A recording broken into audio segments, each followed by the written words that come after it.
Video games have been around for decades, have only taken off in the last couple of generations as an accepted mainstream entertainment medium. As with most things that become popular, there are those that immerse themselves too far in their quest for rewarding feelings that often fuel the fires of unhealthy addiction and even murder. Here are some video game related deaths.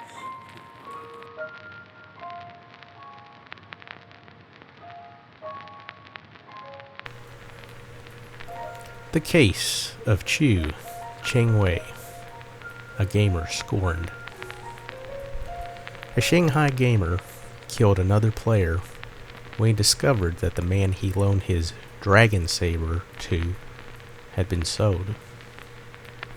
Mr. Cheng Wei had only just obtained the powerful virtual weapon shortly before it was sold for $600 in a shady move by the other player.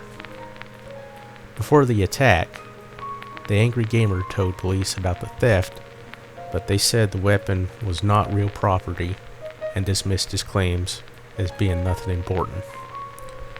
Being a longtime player of Legends of Mir 3, the scam gamer was only able to get a hold of the powerful sword after a lot of grinding and luck, which made him even more furious. The man who sold the sword promised he would hand over the money from the sale of the sword, but after some time, Mr. Cheng Wei lost patience and ended up attacking him in real life. Eventually, Mr. Cheng Wei crossed paths with the man who scammed him and stabbed him in the chest with such great force and violent ferocity that ultimately killed him right there on the spot. The killer gave himself up shortly after to police and confessed to murder over a virtual item.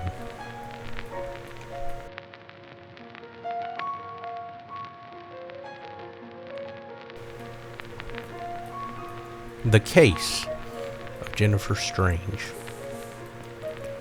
Jennifer Strange, age 28, was found dead in her suburban Rancho Cordova home hours after taking part in the Hold Your Wii for a Wii contest, in which KDND 107.9 promised a Nintendo Wii video game system for the winner.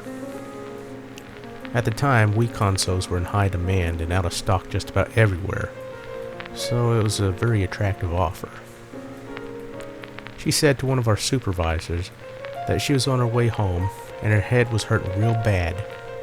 She was crying and that was the last anyone had heard from her, said one of the victim's co-workers. It was not immediately known just how much water she had consumed. Initially, contestants were handed 8-ounce bottles of water to drink every 15 minutes. They were small little half-pint bottles, so we thought it was going to be easy, said a fellow contestant. They told us, if you don't feel like you can do this, don't put your health at risk. He said he quit after drinking 5 bottles. My bladder couldn't handle it anymore, he added. After he quit, he said the remaining contestants, including Jennifer Strange, were given even bigger bottles to drink.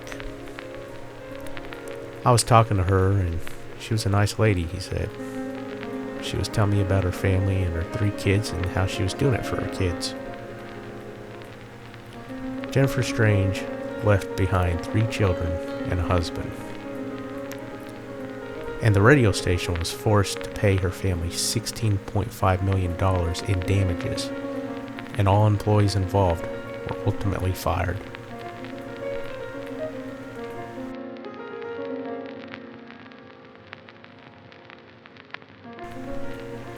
The Case of Daniel Petrick.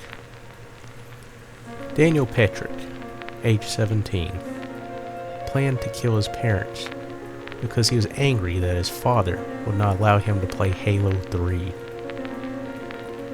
On the night of the murder, the teenager used his father's key to open a box and remove the game, plus a 9mm handgun. Petrick went into a room and said to his parents, "Would you close your eyes? I have a nice surprise for you." His father, Mark, said he was expecting a nice surprise, but instead, his head went numb from the gunshot. Mark survived the shooting, but Patrick's mother, Susan, died of a gunshot wound to the head. The boy took the Halo 3 game with him when he fled the scene. In sentencing, Judge James Burge said his obsession with Halo 3 may have warped his sense of reality, but rejected the defense lawyer's plea of insanity.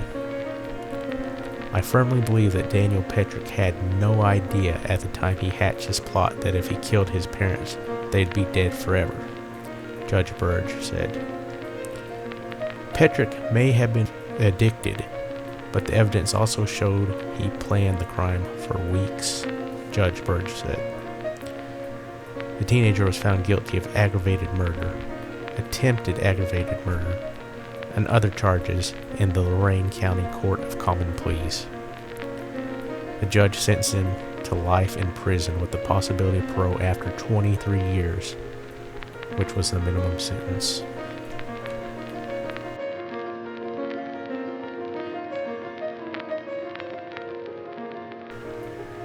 The case of virtual neglect. South Korean police arrested an unnamed couple for starving their 3-month-old daughter to death while they devoted hours to playing a game that involved raising a virtual character of a young girl.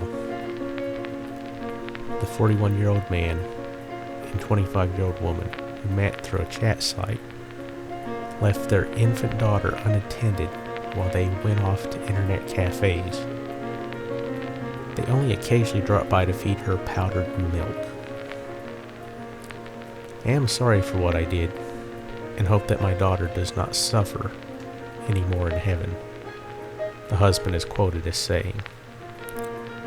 Police said the couple had become obsessed with raising a virtual girl called Anima in the role-playing game Prius Online. The game, similar to Second Life, allows players to create another existence for themselves in a virtual world, including getting a job, interacting with other users, and earning an extra avatar to nurture once they reach a certain level. The couple seemed to have lost their will to live a normal life because they didn't have jobs and gave birth to a premature baby, said a police officer.